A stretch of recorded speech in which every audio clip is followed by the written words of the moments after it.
पद्मनाभ जोडला।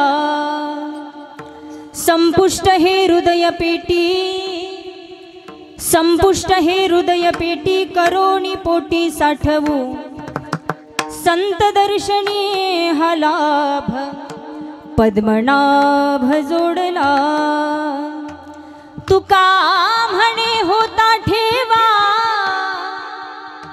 तो या भावा सापडला, संत दर्शनी हा लाभ, पद्मनाभ जोडला।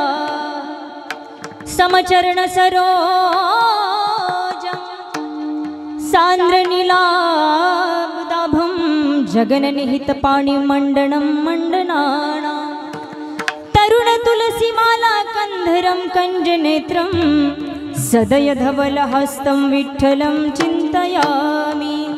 पांडुरंग करू, पांडुरंग करू प्रथम नमन, पांडुरंग करू प्रथम नमन, पांडुरंग करू, पांडुरंग करू प्रथम नमन, पांडुरंग करू प्रथम नमन, पांडुरंग करू, पांडुरंग करू प्रथम नमन, पांडुरंग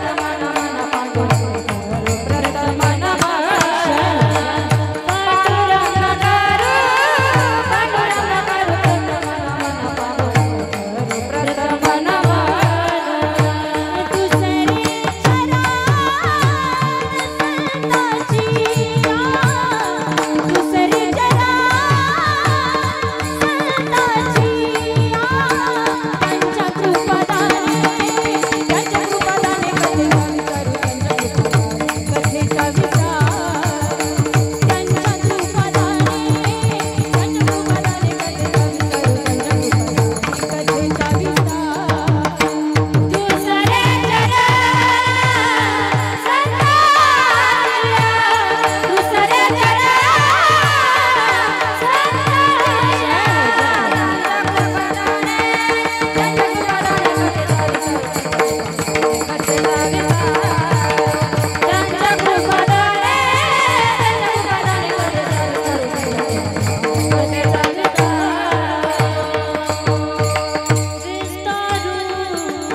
पांडुरंगा करू प्रथम नमन, दुसरे चरण संतांची या, त्यांच्या कृपादाने कथेचा विस्तारू। बाबाजी सद्गुरु दास तुका, योऽन्तः प्रविश्य मम वाचमिमां प्रसुप्ता, संजीवयत्यखिल शक्तिधर स्वधाम्ना। अन्योश्च हस्तचरण श्रवणत्वगादिं, प्राणानमो भगवते पुरुषाय तुभ्यं। मंगल भवन अमंगल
चालो तुमच्या लागलो निज चरणा अहो स्वामी तुकया देवा यावरी न करावा अभेरू मस्तक हे पायावरी या वारकरी संतांच्या उजळले भाग्यता अवघी चिंता वारली संत दर्शनी हा लाभ पद्मनाभ जोडला प्रस्तुत प्राप्त प्रसंगी प्राप्त स्थळी कीर्तन रूपी सेवेसाठी घेतलेला अभंग याची आवत भूतलावर जन्माला आलेल्या जड जीवाचा उद्धार करण्यासाठी आपला देह अखंड जिजवणारे वैराग्य मूर्ती देहू निवासी जगद्गुरु जगदवंद्य संत श्रेष्ठ श्री तुकोबराय यांचा हा 5-4 चरणाचा संतपर प्रकरणातील आणि संत भेटीच्या भाग्याचा अनुभव सांगणारा अभंग आहे. विठ्ठल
अभंगावर बोलण्यापूर्वी अल्पसा परिहार द्यायचा तो असा की पुण्यभूमी पावन क्षेत्र आपलं हे चिखली नावाचं गाव आणि या गावामध्ये प्रतिवर्षीप्रमाणे चालत असलेला हा अखंड हरिनाम सप्ताह तथा श्रीमद भागवत कथा ज्ञान यज्ञ सोहळा वर्ष 13वे अखिलकोट ब्रह्मांड नायक पंढरीश पांडुरंग परमात्म्याच्या कृपाशीर्वादाने विश्वमाऊली ज्ञानोबराय जगद्गुरु संत तुकोबराय प्रेममूर्ती संत नामदेव महाराज शांतीचे प्रतीक पैठणी निवासी शांती ब्रह्मनाथ महाराज अखिल सर्व संतांच्या कृपानुग्रहाने तसेच सर्व चिखली ग्रामस्थांच्या सहकार्यातून चालत असलेला हा अखंड हरिनाम सप्ताह आणि या सप्ताहातील ही सातव्या दिवसाची आहे ना 6व्या दिवसाची कीर्तन रूपी सेवा माझ्याकडे आली आहे. विठ्ठल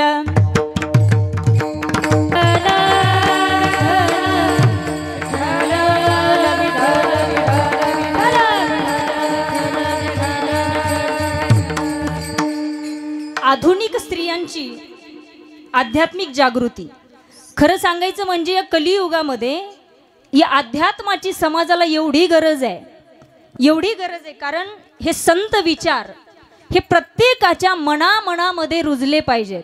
घरोघरी तुका व्हावा घरोघरी गाथा व्हावी आणि ज्ञानेश्वरीची प्रत्येक ओवी प्रत्येकाची माता व्हावी या अनुषंगाने या संपूर्ण महिलांनी केलेला हा अट्टहास आहे. म्हणून प्रथमतः मी या सर्व महिलांना मनापासून धन्यवाद देते कारण सप्ताहच महिलांचे मस्त वाजवा वाटल्या तशा मोकळ्या वाजवा टाळ्या जोरात असं मच्छर मारल्यासारख्या नाही. आणि ज्यांच्यामुळे ही सेवा माझ्यापर्यंत आली माझ्या ज्येष्ठ गुरु भगिनी आदरणीय महाराष्ट्रातील ख्यातनाम कीर्तनकार तथा भागवताचार्य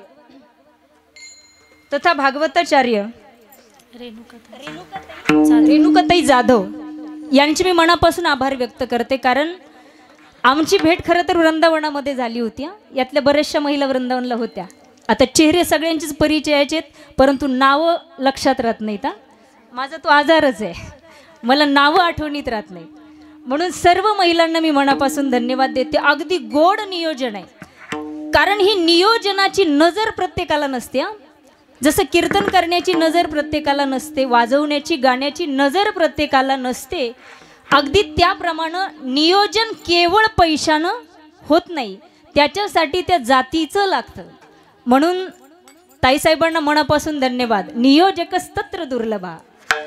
कारण बैठक व्यवस्था कशी पाहिजे, मंडप कसा पाहिजे, त्यामध्ये पर्याप्त प्रकाश कसा पाहिजे, वक्त्याचं व्यासपीठ कसं पाहिजे, अगदी तंतोतंत नियोजन या ठिकाणी केलेले आहे. आणि या कीर्तनासाठी गायनाची ज्यांची साथ आहे, महाराष्ट्रातील ख्यातनाम गायिका, महाराष्ट्रातील ख्यातनाम गायिका, मी ज्यांचं यूट्यूबवरती नेहमी ऐकते बरं का, आदरणीय हरिभक्ती परायण, याच्यावरती नावच नाही, मंगलताई गतीर, मंगलताई गतीर, त्यांच्यासाठी एकदा टाळी हां, ज्यांनी गोड चाल गायली. आणि त्यांच्या पाठीमागे ज्यांनी कोरस केला आदरणीय हरिभक्ती परायण राणीताई दौंड, यांनाही मनापासून धन्यवाद आहेत. आणि गोड अशी पखवाजाची जे साथ करतायत आदरणीय हरिभक्त परायण मृदंग विशारद मृदंग अलंकार आमचे नागेश दादा, यांची एक वारकरी संस्था आहे बरं. आणि वारकरी संस्थेची खरी गरज आहे, कारण फक्त मार्क मेमो म्हणजेच शिक्षण नाही हां, या संस्काराची, आध्यात्मिक संस्काराची आजच्या पिढीला खरी गरज आहे. म्हणून हा वारकरी संप्रदायाची ही पताका, ही ध्वजा समोर चालवण्याचं काम ते करतायत, त्यांनाही मनापासून धन्यवाद. आणि या बाजूला गोड अशी पकवाजाची जे साथ करतात आदरणीय हरिभक्त परायण मृदंग विशारद मृदंग अलंकार गोदावरीताई, यशोदाताई साळुंके, यांनाही मनापासून धन्यवाद. कारण पखवाज वाजवणं हे फार ताकदीचं काम आहे, पण ते इतक्या सहज वाजवतात, खरंच कौतुक आहे. आणि माझ्यासोबत या ठिकाणी आज खऱ्या अर्थानं या कीर्तनासाठी प्रमुख ज्यांची उपस्थिती आहे, श्री संत हैनाही महाराज संस्थान मुंदेफळचे मठाधिपती आदरणीय हरिभक्ती परायण युवा कीर्तनकार तथा भागवताचार्य कृष्णानंद महाराज शास्त्रीजी इथं आले आहेत. एकदा टाळ्यांच्या गजरात त्यांचं स्वागत करा, त्यांनाही मनापासून धन्यवाद. आणि मला इथं घेऊन जे आले माझे पती आदरणीय कोरडे महाराज, खरं तर कुठल्याही एका कर्तबगार स्त्रीच्या पाठीमागे एका पुरुषाचा हात असतो, हे कधीच विसरायचं नाही. म्हणून महिलांनी सुद्धा लई स्वतःला शान समजायचं नाही आहे, पण घरातल्यांचा सपोर्ट असल्याशिवाय काहीच घडत नाही. म्हणून माझे पती या ठिकाणी आहेत. आणि सुंदर अशी साऊंड सिस्टम, दादांना एकदा मनापासून धन्यवाद. कारण बघा, साऊंड बॉक्सची किती थप्पी असेल पण ऑपरेटिंग नाही जमली तर काहीच उपयोग नाही. म्हणून गोड ऑपरेटिंग ज्यांचे आहे त्यांनाही मनापासून धन्यवाद आहेत. आणि समोर जी शूटिंग चालू आहे यूट्यूब चॅनल आम्ही वारकरी यूट्यूब चॅनल, दादांनाही मनापासून धन्यवाद. आणि तुम्ही कीर्तन श्रवणासाठी आलेले सर्व श्रोतेजन, सर्वांच्या चरणावरती नतमस्तक आणि सेवेला सुरुवात. विठ्ठल विठ्ठल विठ्ठल विठ्ठल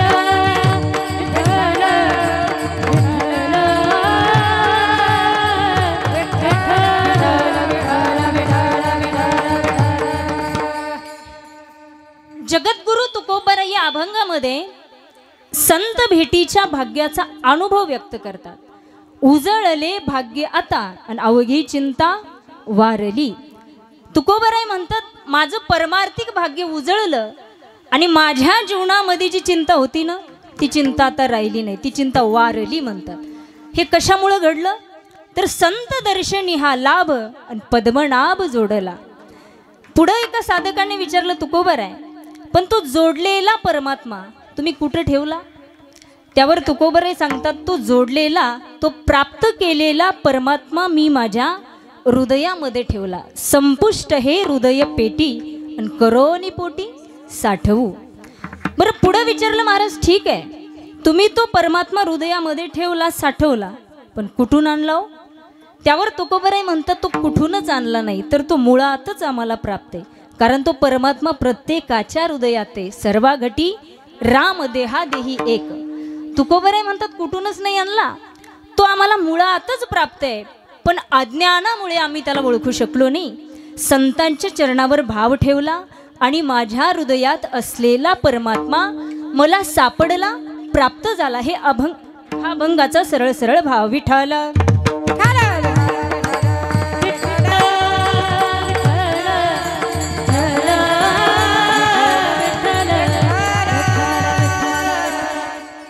बघा, प्रत्येक माणसाच्या प्रत्येकाच्या जीवनामध्ये 2 दिवस हे महत्त्वाचे आहेत. कोणते कोणते? एक आहे जन्माचा दिवस, दुसरा बघा इकडे लग्नाचं म्हणलं कोणीतरी, दुसरा आहे मरणाचा दिवस. जन्माच्या दिवसाला महत्त्व असतं म्हणून आपण काय करतो? वाढदिवस करतो ना. तसं मरणाच्या दिवसाला महत्त्व असतं म्हणून आपण काय करतो? वर्षश्राद्ध करतो. तसं तुकोबरायांच्या जीवनामध्ये येण्याचाही दिवस आहे आणि जाण्याचाही दिवस आहे. तुकोबराय म्हणतात पण मी या दोन्ही दिवसाला जास्त महत्त्व देत नाही. वसंत पंचमी हा तुकोबरायांच्या येण्याचा दिवस आणि संत तुकाराम बीज हा त्यांच्या जाण्याचा दिवस आहे. पण तुकोबराय म्हणतात मी एका तिसऱ्या दिवसाला जास्त महत्त्व देतो. कोणता दिवस आहे तो? थाप देत जा अधूनमधून. माघ शुद्ध दशमी पाहोनी गुरुवार, माघ शुद्ध दशमी पाहोनी गुरुवार,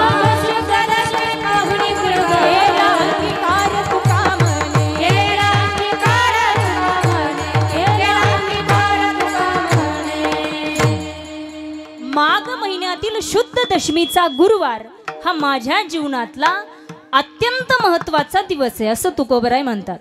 का बरं? काय घडलं होतं त्या दिवशी? लॉटरी लागली होती का तुकोबरायांना?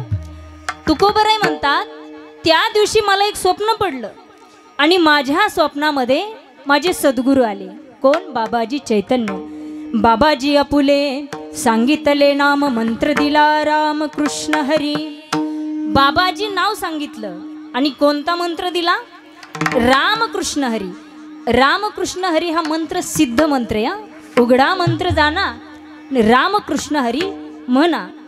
बरं मला सांगा, रामकृष्ण हरी म्हणायला सोपं आहे का अवघड आहे? सोपं आहे पण अवघड पण आहे. आधी सोपं कसं सांगते, कारण नाव घ्यायला काळवेळ लागत नाही.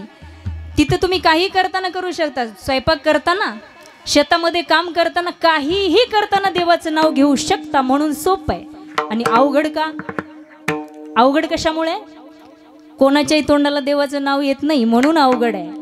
कारण देवाचं नाव तोंडाला येण्यासाठी अनंत जन्माचं पुण्य लागतं. जन्मोजन्मी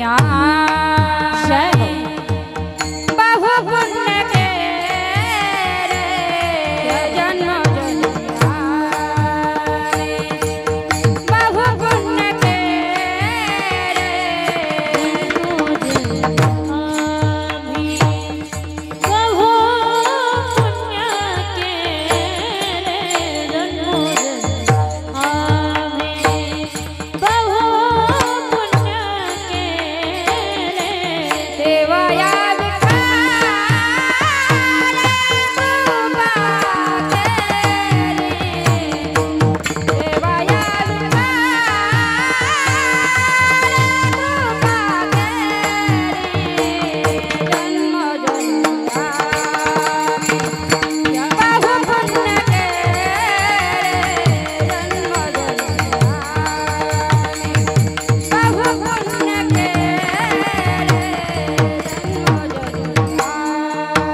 बहु पुण्य केले तेव्हा त्या विठ्ठले कृपा केली. अनंत जन्माचं पुण्य लागतं तेव्हा कुठं देवाचं नाव तोंडाला येतं. आणखी सांगायचं झालं तर पूर्व पुण्य ज्यांची असेल पुण्य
देवाचं नाव तोंडाला येण्यासाठी अनंत जन्माचं पुण्य लागतं, म्हणून अवघड आहे.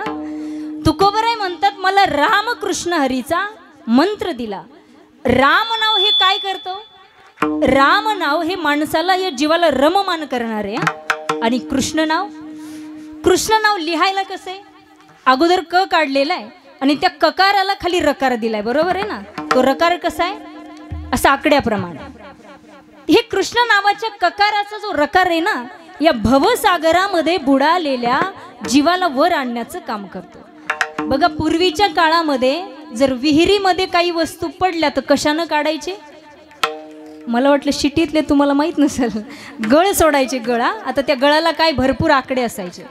तो गळ आतमध्ये सोडला की त्याला अडकून त्या वस्तू वर यायच्या. अगदी तसं कृष्ण नावाच्या ककाराचा जो रकार आहे ना, या भवसागरामध्ये बुडालेल्या जीवाला तारण्याचं काम करतं. म्हणून रामकृष्ण हे दोन नावं साजिरी सांगितली.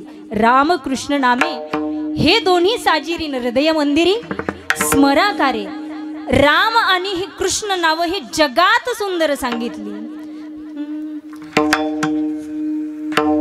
जगामध्ये सुंदर सांगितली. तुकोबराय म्हणतात रामकृष्ण हरीचा मंत्र दिला आणि पुढे काय मागितलं? भोजना मागती तुप पावसेरा पावसेरा पडिला विसरा स्वप्न माझी, पडिला विसरा स्वप्न माझी.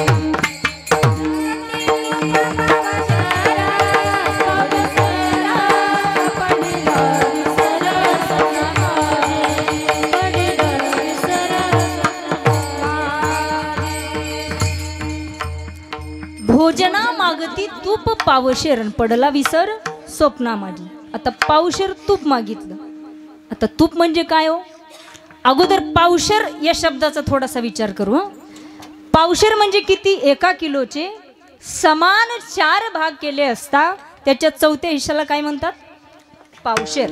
तसं वेदांत शास्त्राने आपल्या अंतकरणाचे 4 भाग केले, मन, बुद्धी, चित्त आणि अहंकार. तर त्या 4 पैकी चित्त हा झाला चौथा हिस्सा, बरोबर आहे ना? म्हणजे पावशेर तूप मागितलं, याचाच अर्थ काय मागितलं? चित्त मागितलं, चित्त. आणि परमार्थामध्ये चित्तालाच महत्व आहे. जर तुम्ही इथं बसलात कीर्तनामध्ये तुमचं चित्त नसेल तर याला काय म्हणतात? चित्त नाही ना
समेवर प्रमाण पाहिजे बघा. आणि ते समर्पक. नाही तर कधी कधी असं होतं विषय निघून जातो मग प्रमाण देतात. म्हणतात ना एसटी निघून गेल्यावर हात करतात, तसं इथं बघायचंच काम नाही. जे कीर्तनकाराच्या पोटात आहे ना ते आमच्या दोन्ही ताईंच्या ओठात आहे बरं का. ते आमच्या गायकांच्या ओठात आहे. आणि जे गायकाच्या ओठात आहे ना ते आमच्या दोन्ही वादकाच्या बोटात आहे. आणि आता पुढचं आहे का, पुढचं टाळी नंतर वाजवा. आणि जे वादकाच्या बोटात आहे ना ते तुमच्या चिखलीकरांच्या नोटात आहे. विठ्ठल विठ्ठल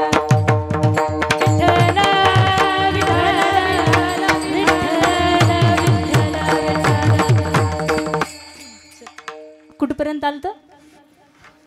चिखलीपर्यंत आलत का? चित्त नाही नामी तरी ते व्यर्थ, किंवा जवळी नाही चित्तन काय मांडी येले प्रेत. मग प्रेतातून आपल्यात काय फरक आहे हो? म्हणून संसारामध्ये जसं तूप सारे ना तसं परमार्थामध्ये चित्त सारे चित्त. बघा प्रत्येक गोष्टीमध्ये प्रत्येक विषयामध्ये सार गोष्टीला जेवढी किंमत आहे तेवढी कशालाच नाही. उदाहरणच द्यायचं झालं तर बघा तुमच्याकडे समजा पाहुणे आले चहा घ्यायला महिला मंडळी आणि तुमच्या घरातली साखर संपली, काय करताल? हा, काही उत्तर द्या ना. शेजारणीकडे जातो. बरं समजा नाही शेजारणीकडे मिळाली, आता दुकान, बरं दुकानही बंद आहे आता. वा वा, हुशार येतात चिखलीतल्या महिला. त्या म्हणल्या गुळाचं करू, काय बंद पडलंय. पण मला सांगा, जर समजा साखर संपली असं म्हणून भागल का? आपल्या शेतात 2 एकर ऊस आहे, आणा ऊस आणि टाका पातिल्यात, होईल का चहा? नाही होणार, उलट दुधाचा नासडा होणार आहे, लक्षात ठेवा. म्हणून सार गोष्टीला महत्व आहे, तिथं साखरच लागते. अगदी त्या पद्धतीनं संसारामध्ये जसं तूप सार आहे तसं परमार्थामध्ये चित्त सार आहे. म्हणून चित्त परमार्थामध्ये असलं पाहिजे. पण आपलं होतं उलटं. आपलं मन, आपलं चित्त हे परमार्थाकडे लवकर वळत नाही. हे कुणीकडं लागतं जास्त? संसाराकडं. म्हणून मनाला उद्देशून फार सुंदर रचना केल्या आहेत. हा, ओ पापी मन करले भजन, ओ पापी मन करले भजन, मौका मिला है तो करले जतन, बाद में प्यार पछताएगा जब पिंजरे से पंछी निकल जाएगा, जब पिंजरे से पंछी निकल जाएगा, जब पिंजरे से पंछी निकल जाएगा, पिंजरे से पंछी निकल जाएगा, जब पिंजरे से पंछी निकल जाएगा, जब पिंजरे से पंछी निकल जाएगा. म्हणून चित्त परमार्थामध्ये असावं. बघा, एक घडलेली घटना आहे, सत्य घटना सांगते तुम्हाला. आमच्या गावामध्ये एक माणूस आहे जो कधीच घरदार सोडलेलं नाही, फक्त आपला प्रपंच आणि मी एवढंच त्याला माहीत. पण यावर्षी त्याच्या मनात कसं आलं, म्हणलं ताई मला तुमच्या दिंडीत यायचंय. आमची दिंडी असते तुकोबरायांकडून. म्हणलं मला दिंडीत यायचंय. आम्ही म्हणलं ठीक आहे चल, काय हरकत नाही. आणि जशी दिंडी देहूमध्ये पोहोचली, देहू ते पंढरपूर प्रस्थान चालू झालं. त्याचं 2 टाईम एकच असायचं. यांच्याकडे यायचं आणि म्हणायचा महाराज तेवढा घरी फोन लावून द्या बरं. आणि काय बोलत असेल तो म्हणायचा टमाट्याचे किती कॅरेट निघले, कोणत्या बिटात टाकले आणि किती भाव लागला, बस एवढंच त्याचा. आणि आमच्या गावामध्ये एक अशी आजी आहे जिनं 22 वर्षापासून वाऱ्या केल्या. पण आता त्या थकल्यात, त्यांना चालता येत नाही. पण जशी दिंडीची ट्रक गावातून निघते ना, तसं मनामध्ये चिंतन चालू असतं. काय, आता दिंडी कुठं पोहोचली असेल? देहूमध्ये. आता प्रस्थान झालं असेल, ज्ञानोबारायांची तुकोबरायांची पालखी आता निघाली असेल, आता इंदापूरचं रिंगण झालं असेल, आता सगळ्या दिंड्या पंढरपूरला आल्या असतील, सगळे चंद्रभागेला स्नान करत असतील, भगवंताचं दर्शन झालं असेल. हे कुठं चालू आहे? घरी बसल्या बसल्या चालू आहे. मग मला सांगा, घरी बसलेली आजी जास्त पुण्यवान का तो वारीत आलेला माणूस? हो का? कशामुळं? हा, आपल्याला मुद्दा सोडायचा नाही, चित्त. म्हणून परमार्थामध्ये चित्ताला महत्व आहे. तुकोबराय म्हणतात, माझ्या सद्गुरूंनी मला चित्त मागितलं, ते चित्त मी सद्गुरूंच्या चरणावरती ठेवलं आणि मला तो परमात्मा प्राप्त झाला. माझं भाग्य उजळलं. हे अभंगाचं प्रथम उजळले भाग्य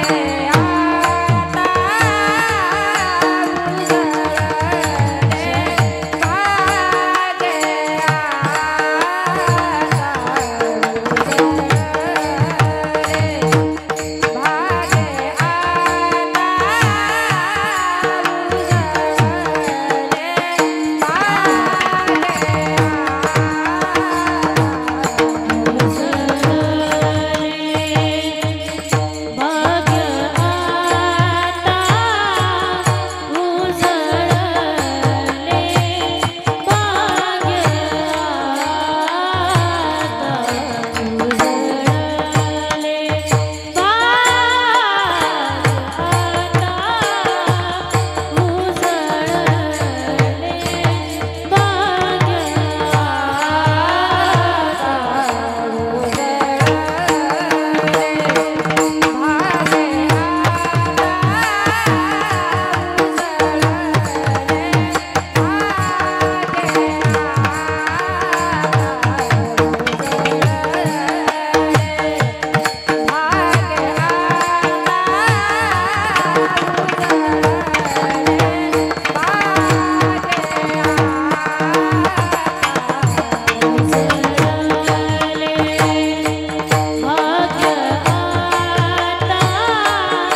एकदा यांच्यासाठी.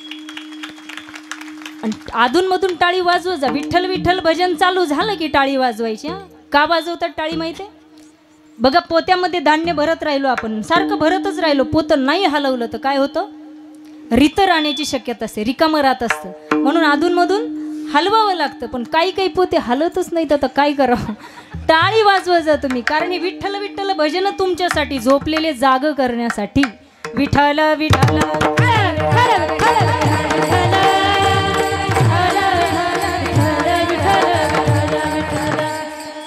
तुकोबराय म्हणतात, उजळले भाग्य आता माझं, परमार्थिक भाग्य उजळलं. आता एका एका शब्दाचा जरा विचार करू. इकडे लक्ष द्या, आपापसात बोलू नका. तुकोबराय म्हणतात, उजळले भाग्य आता. आता एका एका शब्दाचा विचार करायचा. उजळणं म्हणजे काय?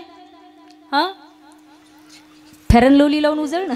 उजळणं म्हणजे एखाद्या गोष्टीला चकाकी आणण्यासाठी केलेली प्रक्रिया म्हणजे उजळणं. आता भाग्य कशाला म्हणायचं?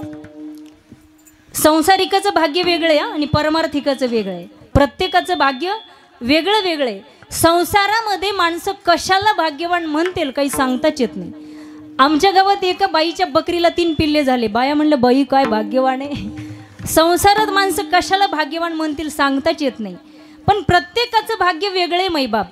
जर संसारातल्या गोष्टीला आपण भाग्यवान म्हणत असू तर हे साप चुकीचं आहे. कारण संसार कसा आहे?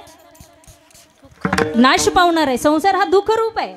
अरे, ज्याचं बीजच क्षीण आहे त्याचं फळ कसं असणार आहे? क्षीणच. म्हणून त्याला भाग्य कसं काही म्हणता येईल? या संसाराचं वर्णन नादबाबा करतात. या संसार नगरी बाजार भरला ग बाई, आणि यातही सुख नाही आणि त्यातही सुख नाही. तुम्ही माझ्या हाताकडे बघू नका. तुम्ही म्हणताल वाजविण्यातच सुख नाही, गाण्यातही सुख नाही. असं नाही. यातही सुख नाही त्यातही सुख नाही. याचा अर्थ तुम्हाला सांगते, थोडक्यात लक्षात घ्या. एक माणूस होता, त्याला 2 मुली होत्या. आता एक मुलगी दिली इथं चिखलीमध्ये. तुम्हाला काही अडचण नाही ना इथं द्यायला? काही अडचण नाही ना? काही म्हणतील ती तर खरी अडचण आहे. दोन्ही द्या ना. बघा, एक दिली चिखलीमध्ये आणि एक दिली आसपास जवळ एका खेड्यामध्ये. आणि एके दिवशी बापांना विचार केला, म्हणले चला मुलींना भेटून येऊ. आणि मग जी मुलगी चिखलीमध्ये दिली होती तिला भेटण्यासाठी अगोदर तो बाप आला. आल्यानंतर विचारलं, बाई तुझं कसं चालू आहे, संसार कसा आहे? त्या चिखलीमध्ये दिलेल्या मुलीचा व्यवसाय होता वीटभट्टीचा. बरं लक्षात द्या. कशाचा? हातभट्टीचा नाही, वीटभट्टीचा होता. आणि मग विचारलं बापांना, तुझं काय चाललंय, कसं चाललंय? तिनं सांगितलं, बाबा एवढ्या सुंदर विटा पडल्यात, एवढी सुंदर भट्टी लागली, पण देवाकडे प्रार्थना करा की देवा 2 दिवस पाऊस येऊ नये.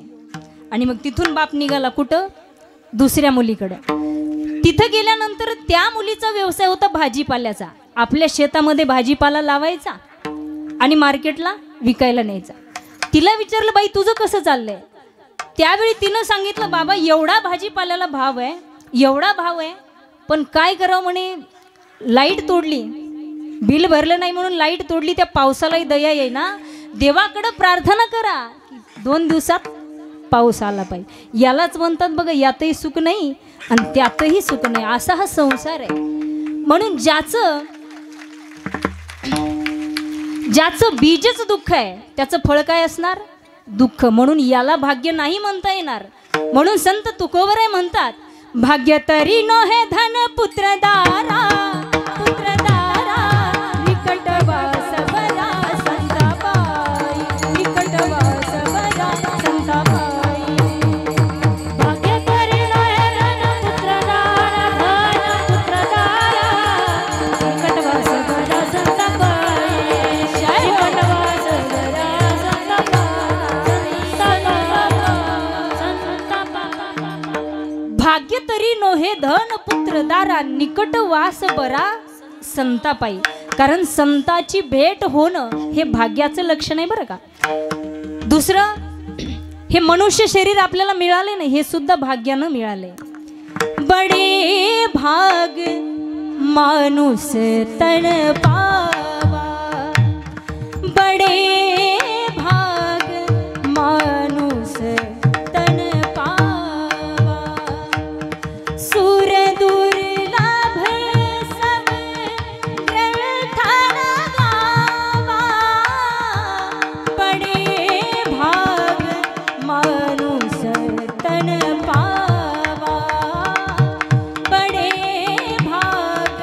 माणूस म्हणून हे मनुष्य शरीर मिळालं हे सुद्धा भाग्याचं लक्षण सांगितलं. भगवंताची प्राप्ती होणं हे सुद्धा भाग्याचं लक्षण सांगितलं. आता भाग्य कळालं ना. उजळले भाग्य. पुढं काय शब्द आहे? आता. आता हे आता शब्द कशासाठी आहे? ज्यावेळी आपण एखादा मुद्दा आपला सांगून होतो आणि दुसऱ्या मुद्द्याला आपण सुरुवात करतो त्यावेळी आता शब्द वापरतात. बघा, नाही कळलं तर तुम्हाला सांगते. तुकोबर एक अभंगामध्ये सांगतात की देवा, माझं हे मन आतापर्यंत इकडं तिकडं धावत होतं, पण आता तुझे चरण पाहिले, आता हे माझं मन इकडं तिकडं धावत आता कोठे धावे हो, आता कोठे धावे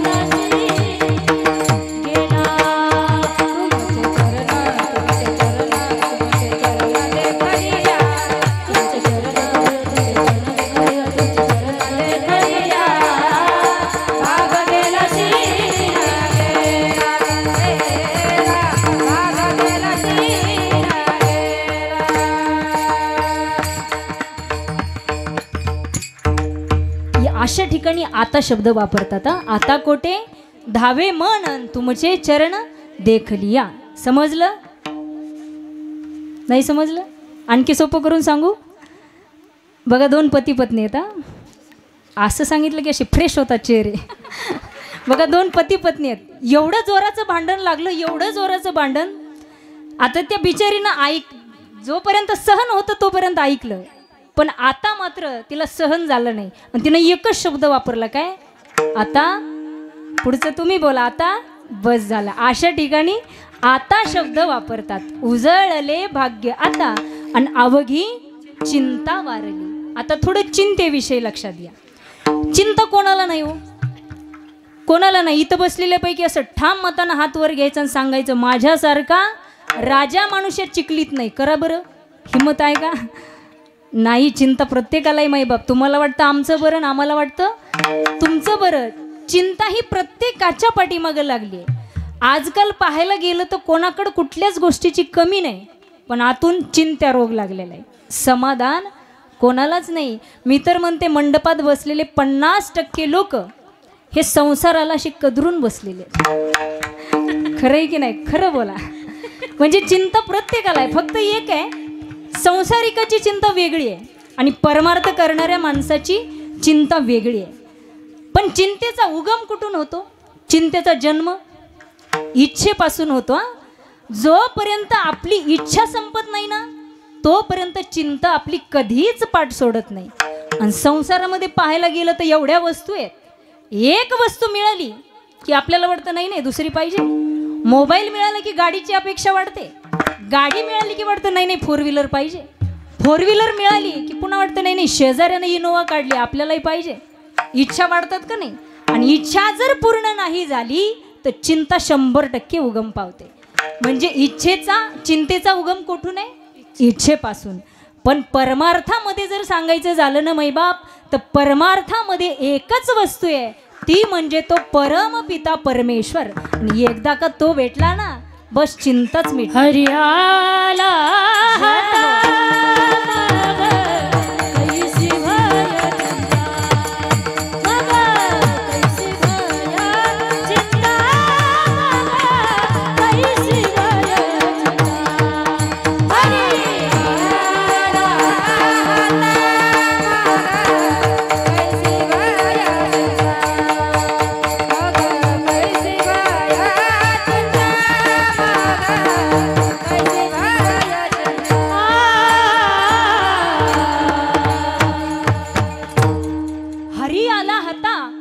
कैशी भय चिंता. तुकोबर आहे ना तीच चिंता होती ना. कोणती? कैमी उद्धार पावेल काय कृपा करील नारायण, ऐसे तुम्ही सांगा संतजन, करा समाधान चित्त माझे. तुकोबऱ्यांना ही चिंता होती ना. पण माणसाची संसारातली इच्छा नाही ना संपली की चिंता वाढते, 100% वाढते. बघा एका उदाहरणातून तुम्हाला स्पष्ट करून देते. एका गावामध्ये एक साधू महाराज आले आणि ते असं मारुतीच्या पारावर बसले. मग त्या गावातल्या लोकांची लाईन लागली साधू महाराजांकडून. आपल्या आपल्या समस्या मांडायचे आणि ते साधू महाराज त्या समस्येचं निरसन करायचे. असंच एके दिवशी त्या गावातला एक श्रीमंत माणूस आला. एवढा श्रीमंत की त्याची प्रॉपर्टी कुठं कुठं हे त्यालाच माहीत नाही, इतका श्रीमंत. मग त्यानं साधू महाराजांकडे येऊन काय म्हणजे काय समस्या मांडली असेल, कल्पना करा ना. तो म्हणतो, महाराज मला याच्यापेक्षा श्रीमंत होण्यासाठी काय करू. आता महाराजांनी ओळखलं हे गिराईक नेमकं कोणत्या कॅटेगरीतलं आहे. महाराजांनी सांगितलं घरी जा आणि तुझ्या अंगणातले खडे वेचून आण म्हणले. खडे तू जेवढे खडे आणशील ना तेवढे तुला हिरे बनवून देतो, पण वेळ लावू नको, मी जास्त दिवस थांबणार नाही इथं. आता हा आनंदातच गेला घरी. घरी गेला, एक टोपलंभर खडे वेचले, डोक्यावर उचललं आणि पुन्हा मनात विचार आला, काय जेवढे खडे तेवढे हिरे. म्हणला एवढेच नाही अजून याचायचे. पाहता पाहता 5-6 भोतं भरली, एका बैलगाडीत टाकले आणि मारुतीच्या पाराकडे निघाला. तिथं गेल्यानंतर पाहतो तर बाबाही नाही आणि हिरेही नाही. हीच अवस्था आहे आपली. आपली इच्छा संपत नाही माईबाप. इच्छा नाही संपली तर माणसाला चिंता ही 100% उद्भवते. म्हणून तुकोबराय म्हणतात माझी चिंता वारली. आता वारली शब्द का वापरला. चिंता निघून गेली म्हणू शकत होते ना. चिंता पळाली, चिंता दूर झाली, चिंता निघून गेली असं म्हणू शकत होते. पण वारलीच का. तुकोबरायांना पक्क माहीत आहे निघून गेलेली 8 दिवसात वापस येतेच.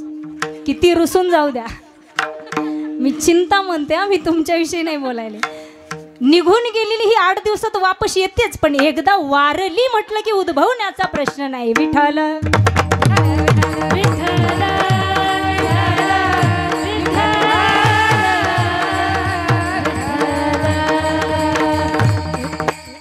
अवघी चिंता वारली, संत दर्शनी हा लाभ. तुकोबराय म्हणतात संताच्या दर्शनामुळे माझ्या जीवनामध्ये मला काय प्राप्त झाला, लाभ प्राप्त झाला. लाभ कोणता लाभ तर तो पद्मनाभ परमात्मा मी जोडला. बघा देवाला जर प्राप्त करायचं असेल ना तर संताची संगती करावी लागते. संताच्या संगतीशिवाय भगवंताची प्राप्ती नाही. हरी प्राप्तीशी उपाय धरावे संताचे पाय. म्हणून तुम्हाला जर भगवंत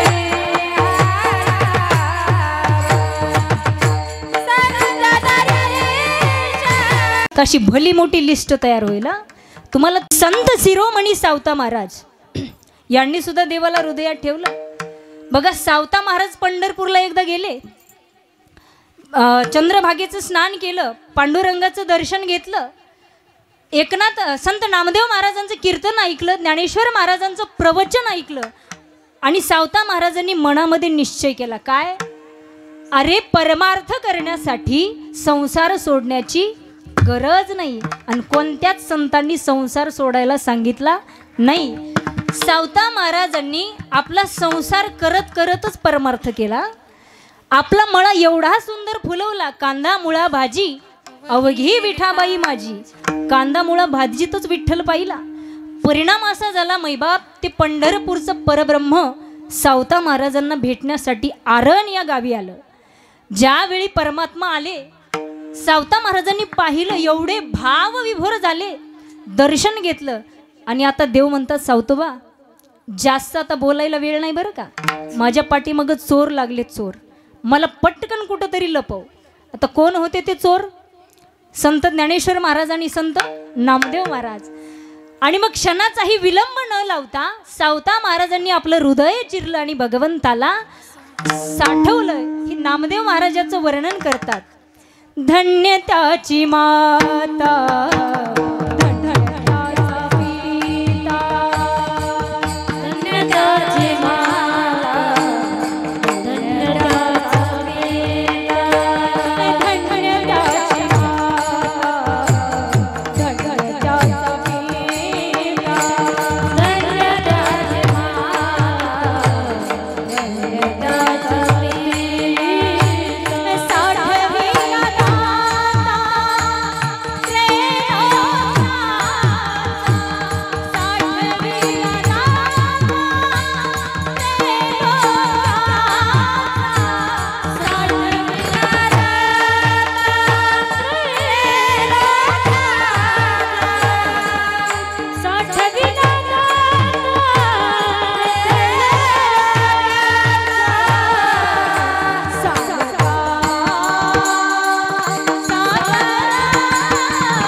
त्याची माता धन्य त्याचा पिता साठविला दाता त्रैलोक्याचा. म्हणून सावता महाराजांनी देवाला हृदयात साठवला. आणखी कोणी? संत जनाबाई.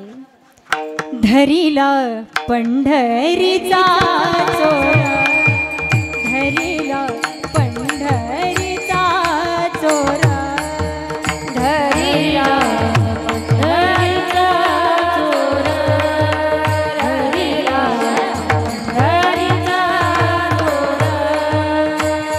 धरिला पंढरीचा चोरा, गळा बांधूनिया दोरा, धरिला पंढरीचा चोरा, गळा बांधूनिया दोरा.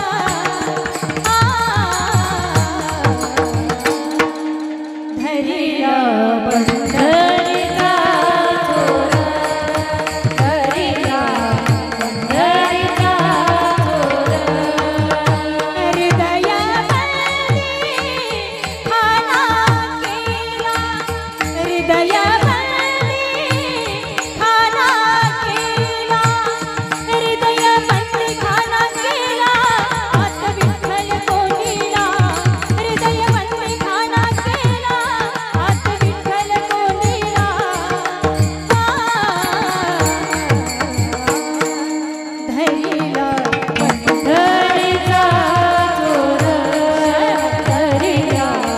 पंढरीचा चोरा.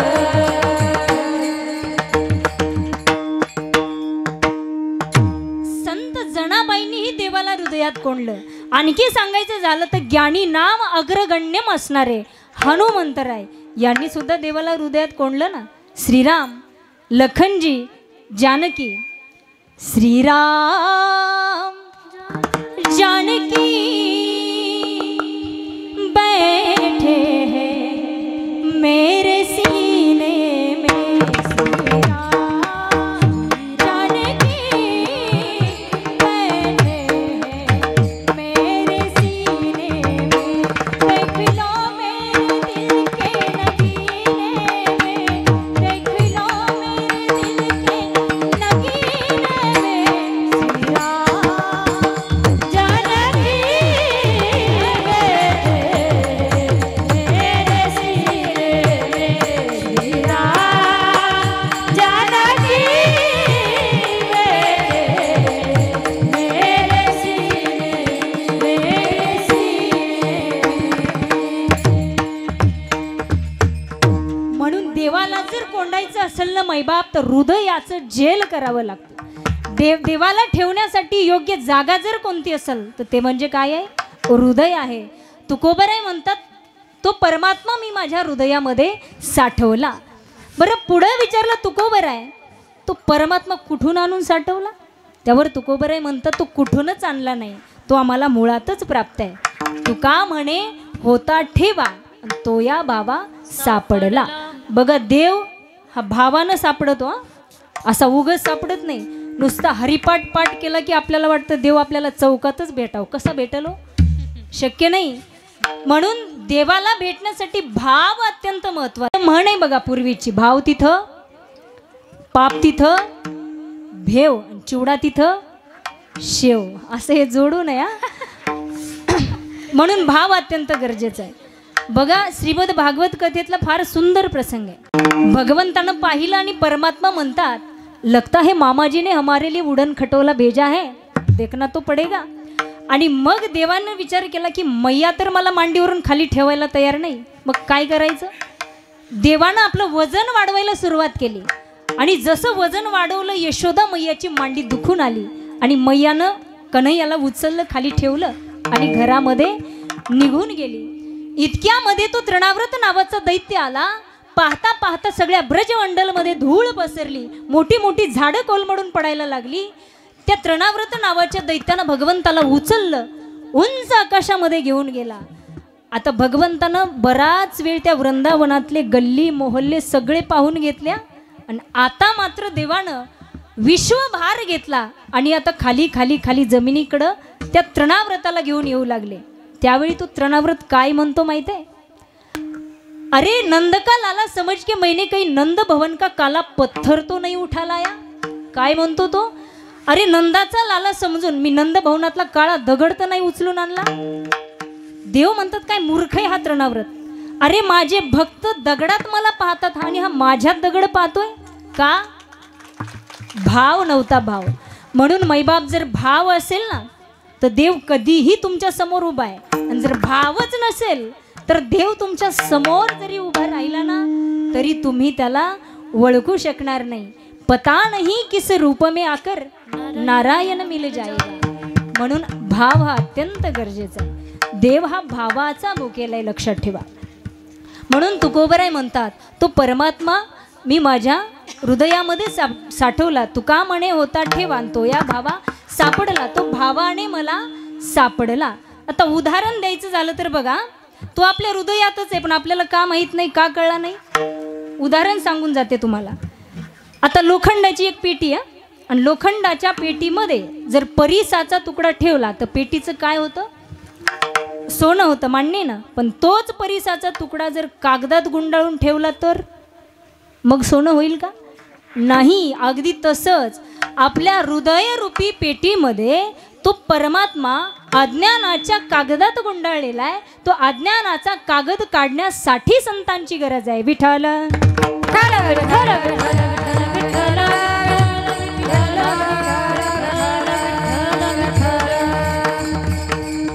म्हणून मैबाप संतांनी आपल्याला भक्ती मार्ग दाखवलाय. त्या मार्गानं चालायचं का नाही हे आपलं कर्तव्य, बरोबर आहे की नाही? आपल्या मनावरती ते.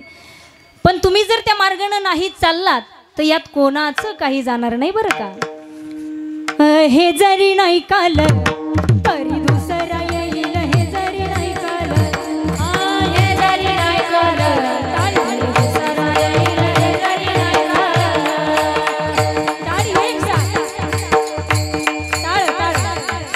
हे जरी नाही काल तरी दुसरा येईल. हे जरी नाही काल, हे जरी नाही काल तरी दुसरा येईल. हे जरी नाही काल. हे सरत शेवटी काळ बांधून नेईल. सरत शेवटी काळ बांधून नेईल. सरत शेवटी काळ बांधून नेईल. सरत शेवटी काळ बांधून नेईल. हे एका जनार्दनी आमुचे काही बजाईल. एका जनार्दनी आमुचे काही बजाईल. आमुचे काही बजाईल. एका जनार्दनी आमुचे काही बजाईल.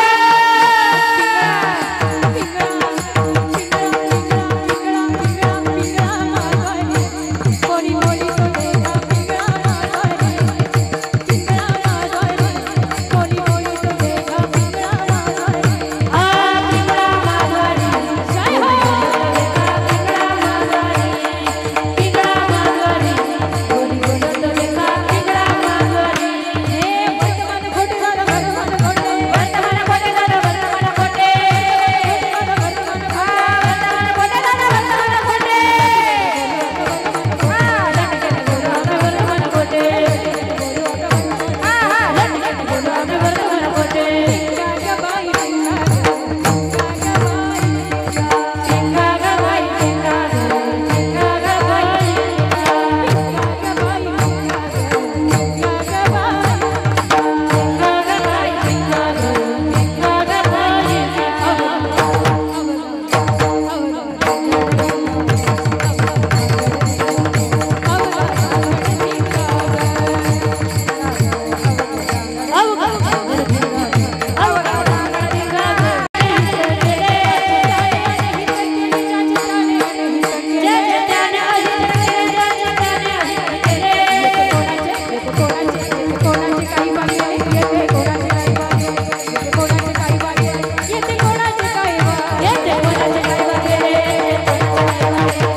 सगळ्यांसाठी आता जोरदार टाळ्या.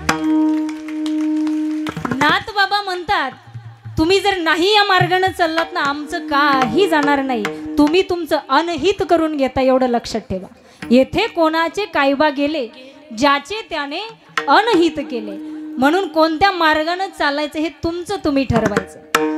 म्हणून संत तुकोबराय सांगतात संतांच्या चरणावर मी भाव ठेवला आणि माझ्या हृदयात असलेला परमात्मा मला सापडला. हा अभंगाचा मला सुचल त्या पद्धतीनं मी भावार्थ सांगितला. माझं असं म्हणणं नाही की याचा भावार्थ असाच असेल, पण माझ्या बुद्धीला पटल सुचल त्या पद्धतीनं मी मांडण्याचा प्रयत्न केला.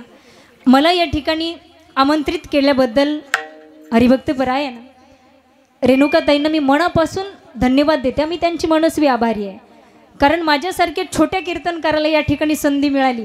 आणि खरं तर मी सगळ्यांमध्ये छोटीच आहे, तसं 38 किलो वजन आहे माझं. म्हणून इथं संधी दिली त्याबद्दल त्यांचे मी आभारी आहे. अगदी गोड असे 2 तास ज्यांनी गायनाची साथ केली, माझ्या भगिनी दोघींनाही मनापासून धन्यवाद.